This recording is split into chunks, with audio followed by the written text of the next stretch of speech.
Bob Sorrentino from Italian Roots and Genealogy. Be sure to check us out on our blog and our YouTube channel and our newsletter. And our great sponsors, Your Dolce Vita, Italy Rooting, Abiativo Casa, and our newest sponsor, Phil Italy, for a great trip to Italy.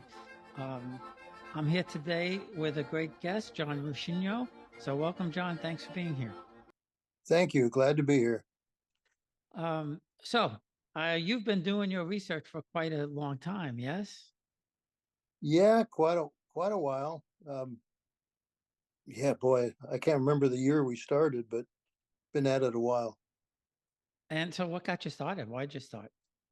Um, I was lucky. My grandfather lived to be 102, so I got to know him pretty well.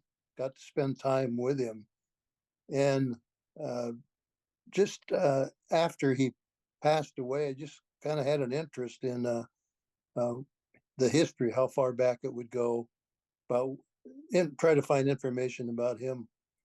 And I had a lot of information from my relatives and where he was from and the towns. Of course, most of it turned out not be true. Because he spoke broken English, they misunderstood what he was saying a lot of times, how he pronounced towns. So I hired a company, I forget the name of it now, but to get me extracts of my grandparents' birth and marriage certificates. And that was kind of the start that got me that first information, where they were from. About that time, I think it was when Ellis Island was coming online. And so I could go in and get copies of their ship manifest. And I remember the first time I saw my grandfather's name on the manifest, immediately got goosebumps in my arms, and it was like, well, okay, I'm hooked now. And I had a subscription to a magazine. I think it's Grace Oliva used to have a magazine called Communes of Italy, and had a subscription to that. I learned a lot. And there was a Yahoo group by Dan Nemec on Bari. And so I kind of learned a little bit by bit. And then I kept reading about, you could see films at the Family History Center at the LDS churches. But I was initially nervous to go in. My God, they might try to convert me. But finally got up enough nerve and I went in there, and it was just a great experience. They were so helpful, and using input from Dan Nemec on what films to look for, that was helpful. And I started going, and these were in the days when you had to go to the Family History Center and order a film. It would come in several days. You'd go in and put them on these old clunky machines and look at them. And I had some data sheets I designed myself to write down all the information. Then I'd bring it home and enter it in I think I had Family Tree Maker. I'd enter it all in there.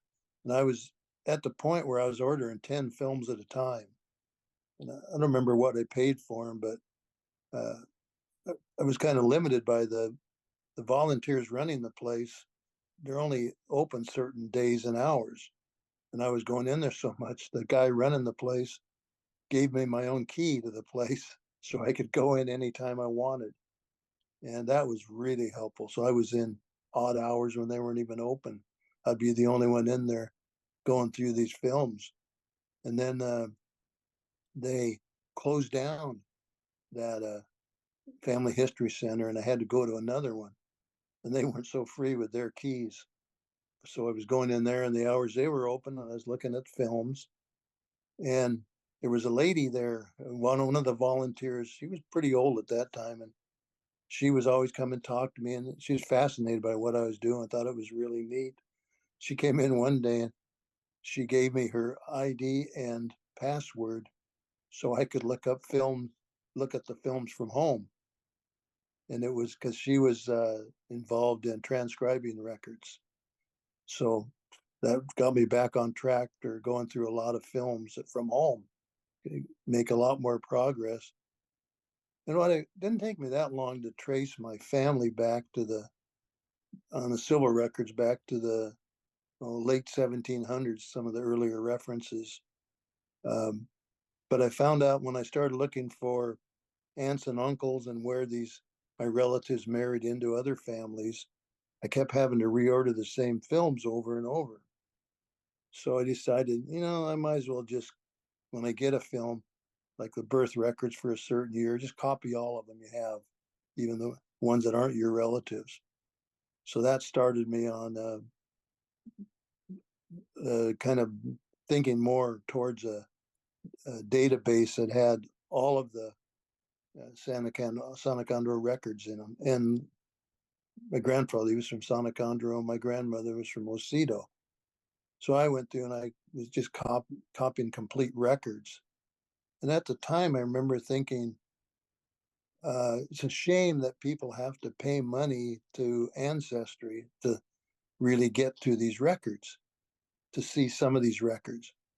And so that's when I started the idea of having my own website so people could go in there for free and find information on their families, and kind of just developed from there until I was working on those, and I added a lot of marriages from other complete marriage records from other nearby towns that my relatives had moved into. And I was always kind of complaining that I sure wish I had access to the church records, could go back even further. And I was talking with Nicholas, what's his last name? Alessandro. I think he's in Canada.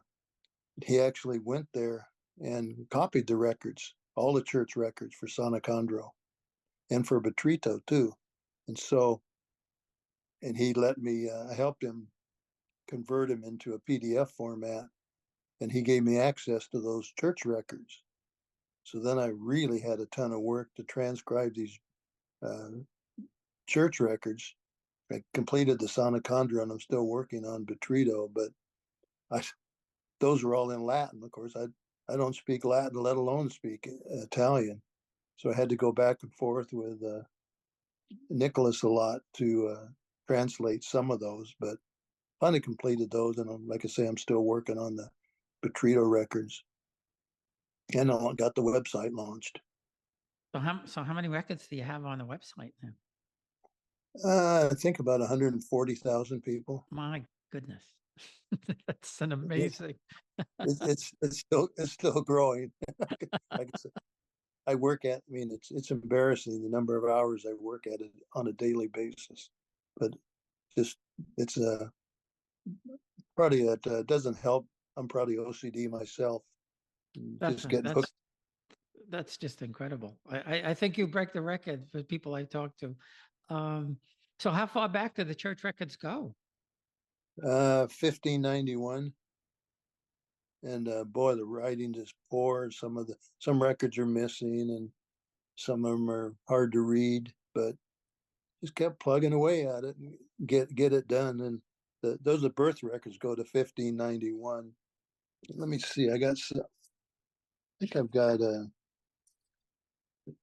oh yeah, the marriage records only go back to like 1648 for Sannicandro.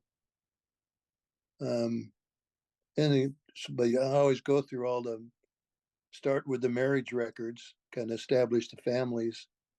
Then I usually do the death records to kind of confirm, make sure I have the families right. And then lastly, I do the birth records.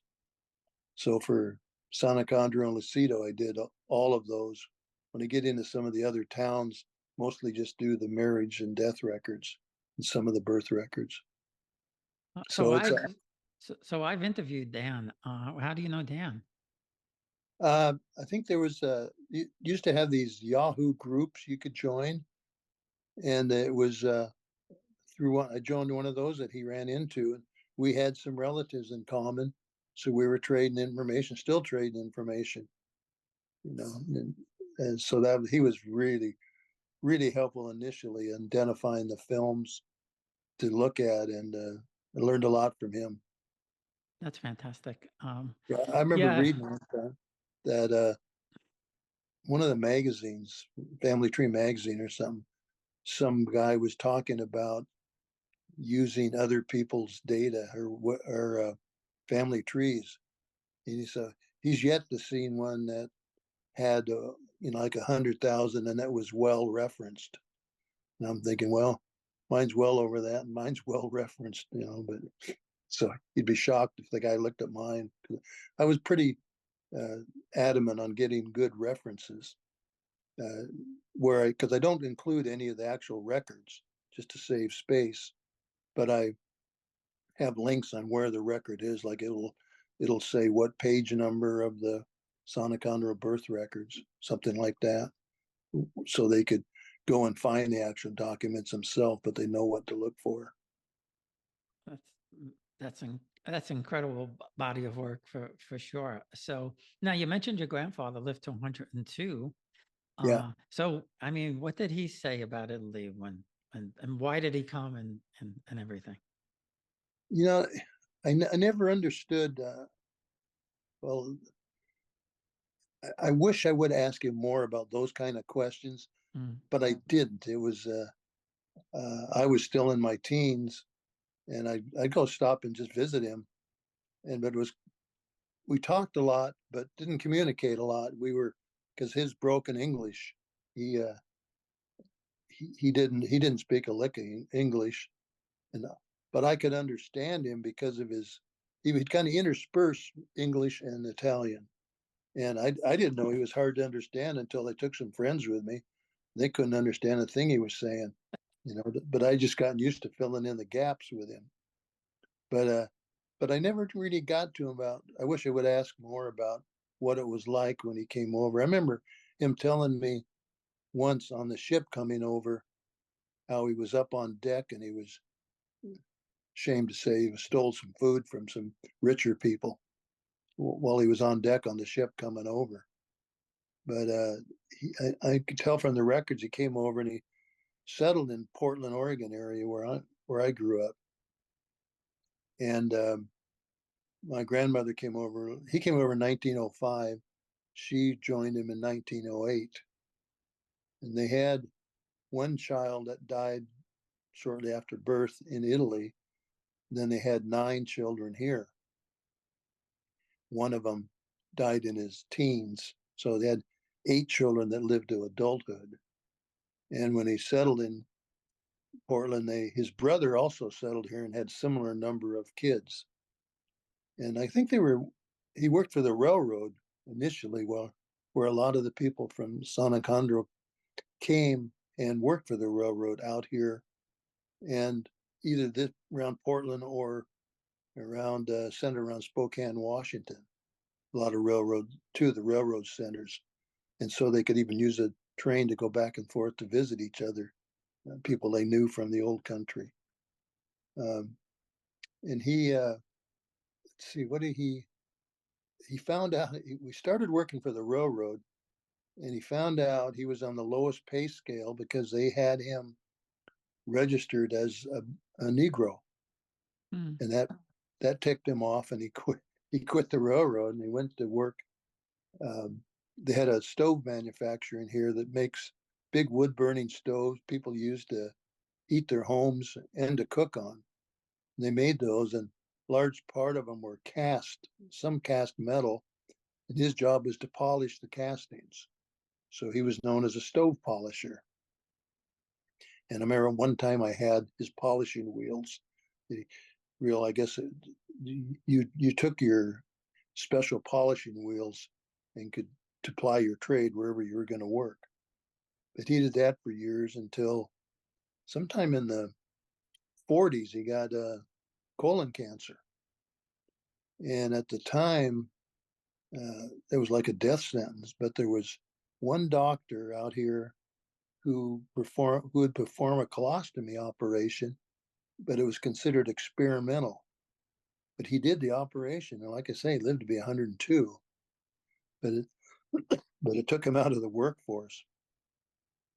But he was living next door to his brother, and they got the bright idea they can make a fortune in California. So the two families got in this big truck that his brother owned and drove down to California. They'd all had mattresses, and they'd sit in the back of this big truck, and they'd stop at night, throw the mattresses out on the ground, and sleep on the ground. Well, and they went to San Jose is where they went, and found out there wasn't a fortune to be made in San Jose. Plus, him and his brother had a falling out. So they parted. My grandfather, he bought a big tent, and the family would contract to live in an orchard and do the picking for the season. And they'd move from orchard to orchard, living in this tent. And I guess eventually they got tired of that, or when it came to off season, no fruit to pick, they headed back up to Portland, and he settled in North Portland, in his big old house, still there. And his kids, I think all of his kids, or almost all of them, were lived within a 5 mile radius of him. So I kind of grew up knowing my aunts and uncles pretty close. It wasn't just we just didn't see them at holidays and stuff. Spent a lot of time with them. The bringing up was unusual. We like most Italian families, you get together on the holidays, but we got together a lot of other times too. I could stop in at their house, or I'd go on vacation with them, or we'd take some of our cousins on vacations with us. So it was different growing up from most of my friends. Oh yeah, no, the same thing with me. And that's a fascinating story. And coming from New York, we don't realize that there were so many different Italian enclaves, around the country. And Portland in 1905, I never would have thought of that. I never would have expected that. All about the railroad. Yeah, yeah, that's just incredible. Um, that you know, and that I think that's the way it was too. People from that town, somebody would go someplace, and then they would all gravitate there. But that was a hike from Italy to Portland, that's for sure. Yeah, you could look at like on this ship manifest coming over.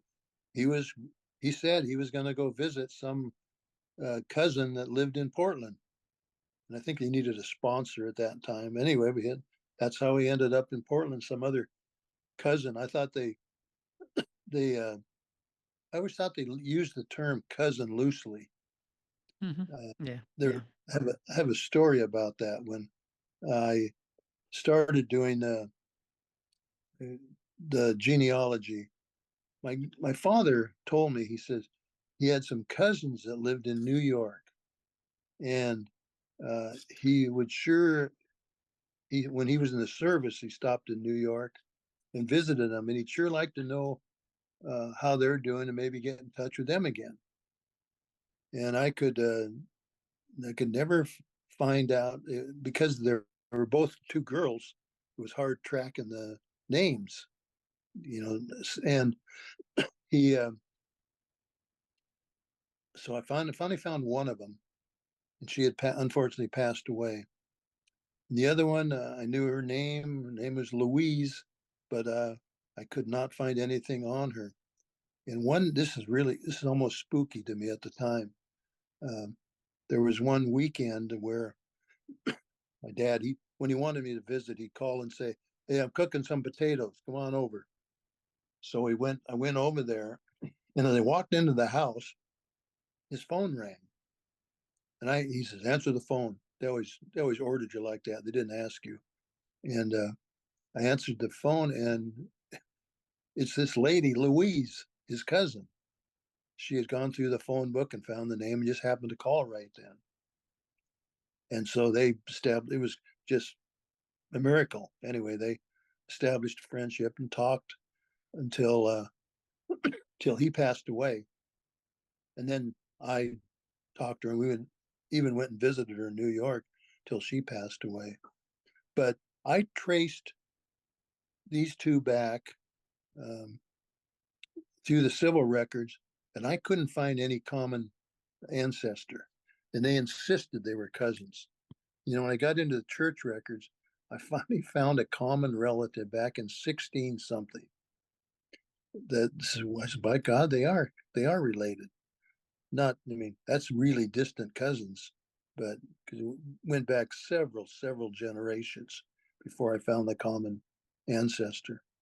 I'm a firm believer in that there are no accidents. It was meant to be. It was meant to be.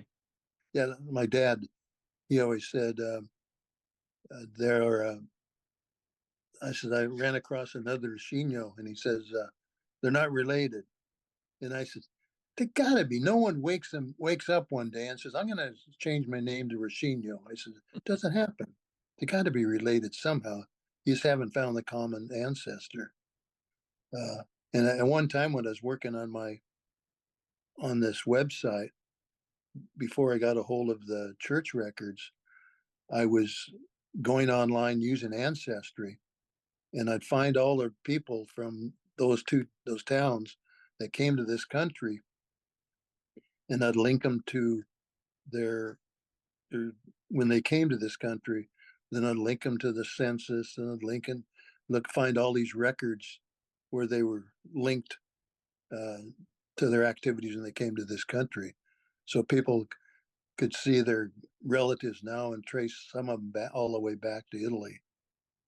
But then I didn't get that many done of those until I got the church records, and that took me in another direction. So have you been back to Sannicandro? Yeah, there was I'm trying to think what year it was, around 2001 or something. Um, our son was in the Navy and stationed in Naples, and so we thought good time to go visit. And as long as you're there, might as well go check out Sannicandro. So we did, and we just went. Unfortunately, we were only there like a day and a half, but found a relative there. It was my grandpa's nephew is who it was still living there, and they treated you like royalty, and they made a big show of, like, they'd parade you around town to show off their American uh, relatives, and make a big what's the term? I haven't heard him use the same term. My some of my relatives say he thinks he's a big shot, you know. But they make you a big shot when you're there, right? It is Oh incredible. yeah, It is we were incredible.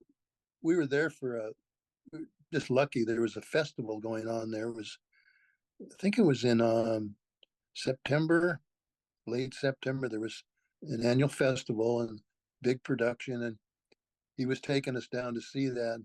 He kind of walked in front of us with kind of his hands behind his back, almost looked like an ice skater, the way he'd kind of walk in front of you.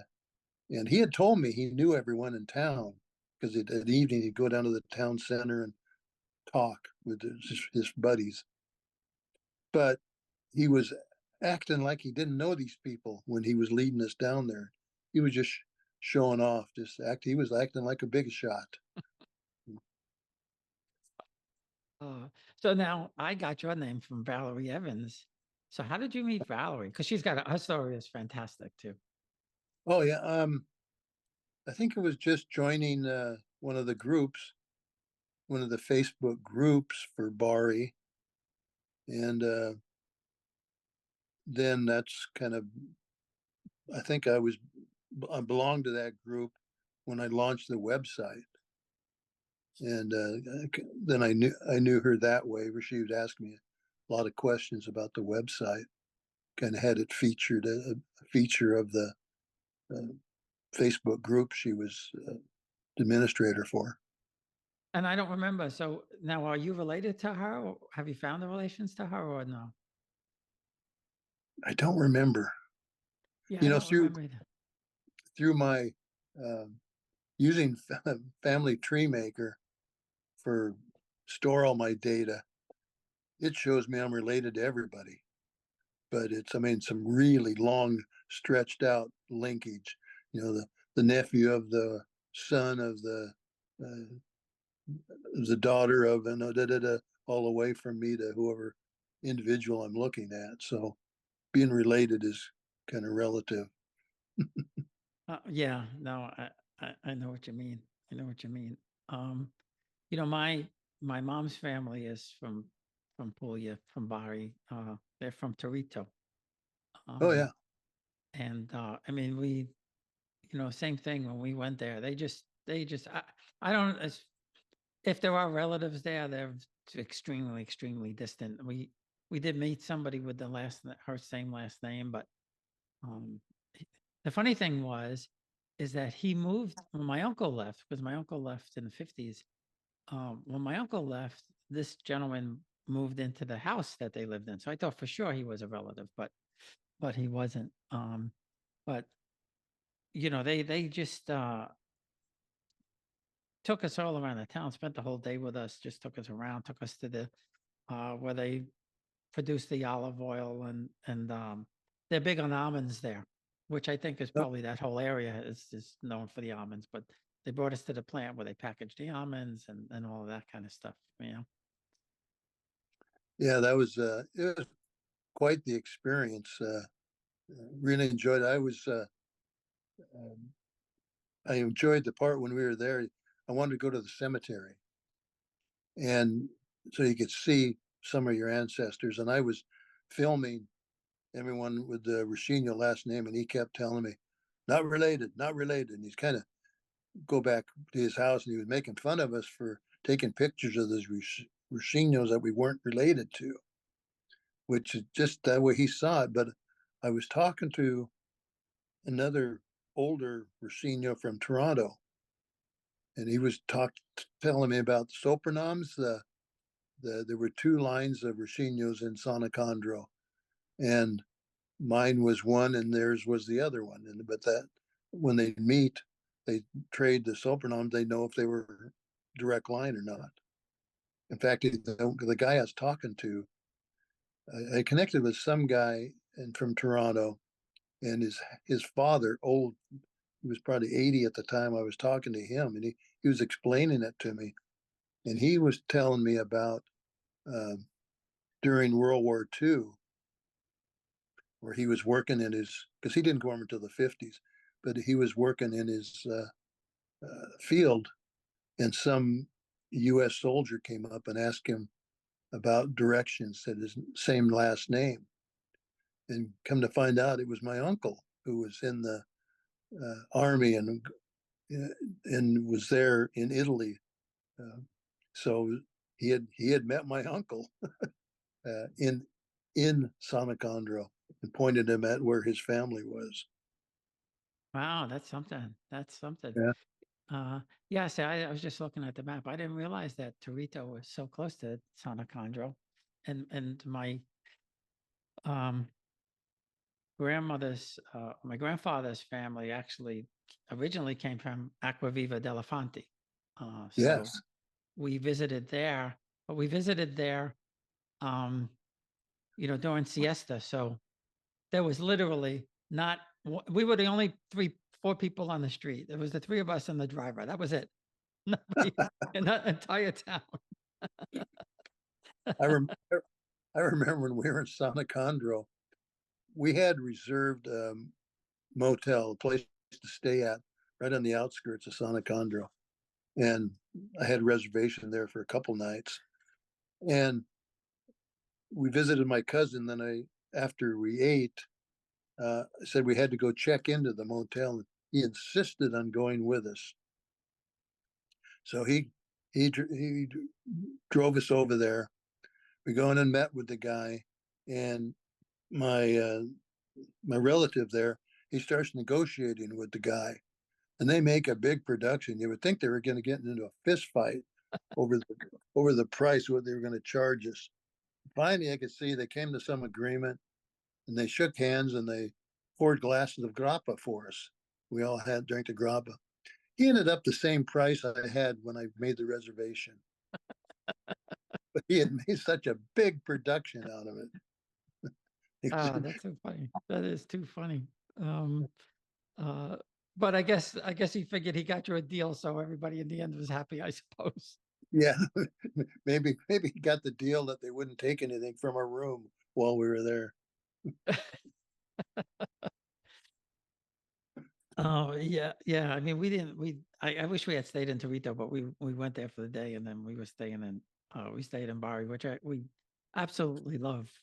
You know, Bari, the city itself, was um, quite different from Naples, because Naples is, well, first of all, it's a bigger city, but it's very all the stone and everything is gray or black, or and Bari, everything is white. It's the whole city is just white. So it was Huh. really, really neat. And we stayed in the old part of town, which was impossible to maneuver without getting lost. And we finally figured out that the best way back to the hotel was to walk to the sea, walk along the pathway from the around the sea, and find our hotel that way. It was a little bit longer, but at least we knew where we were going.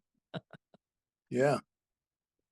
Because those old towns are really, really something. So I asked everybody the same question um, when they did go back. Uh, the food, right? The food is Oh, just unbelievable. Food was all good. and fresh, and uh, everything homemade. It's just really, really uh, an amazing experience. I tell everybody, if you haven't gone back, you have to try and get back to the hometowns, because that's where the family is. That's the real Italy. And even if you don't know anybody's there, when you just walk down the streets, you feel at home. Yeah, you do. And I feel like you're, I don't know, experiencing what your ancestors did. Interesting. When we were there, they weren't that, they seemed to know their ancestors back to their grandparents. They didn't know anything after that. And they weren't that interested. They were interested in how I got all my information, but they weren't interested in the actual information. They just wasn't an issue to them. Yeah, yeah. They don't do a lot of that. Although I've talked to certain people, like for example, one of my cousins over there, and I think it's just true that some people are interested in the genealogy, and others aren't. Yeah. I found my dad's mother's family, Piramalo. Um, I found the fourth cousin who was doing what I was doing. I mean, she was, searching back, and she was looking for people, and she thought, because the Piramalo was originally from Spain, she thought she would find people in Spain or in South America.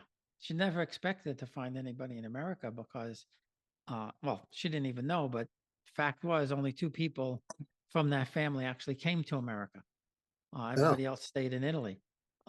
So she was like, you know, blown away when we found each other. But she's been, a really, really big help in helping me, and piecing together and finding more cousins over there. I mean, she's just been so invaluable, that in would be a helping good me. connection.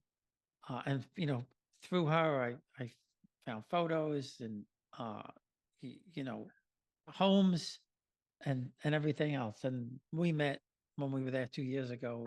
We had been conversing for, like, geez, probably close to 4 years. And then we finally got to meet, and it was just yeah, it was just incredible. And you know, you like I said before, it's it's like these people forever. It's Right. so weird. It's so weird.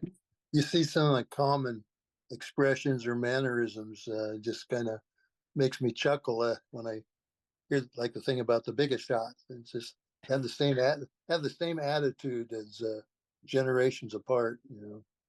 But there's something, and I don't know what it is. I can't put my finger on it, but my wife is half Puerto Rican and half Sicilian, but we lived in England for a while. And our next door neighbor, they, both, well, they were all English, but uh, on one side was Beryl and Harry. And my wife and Beryl, from the minute they met, had this connection that you could never put your finger on. Like, Huh, why did they have this connection, unless, maybe in some past life or something like that, they were right. they were connected. But uh and yeah, it was immediate. It's very odd. Very odd. I was going to tell you another story. One thing we did, I said it's real close with my aunts and uncles. And as we spent a lot of time, I'm easily retired now, but you think you're going to travel in retirement. We ended up spending our retired lives taking care of their old people. And they were, I mean, it started with my parents, but did my an aunt and uncle and another aunt and uncle. In talking to them, uh, they had this, they all had very common fears and interests, and they all wanted to stay in their own home. They did not want to leave their home.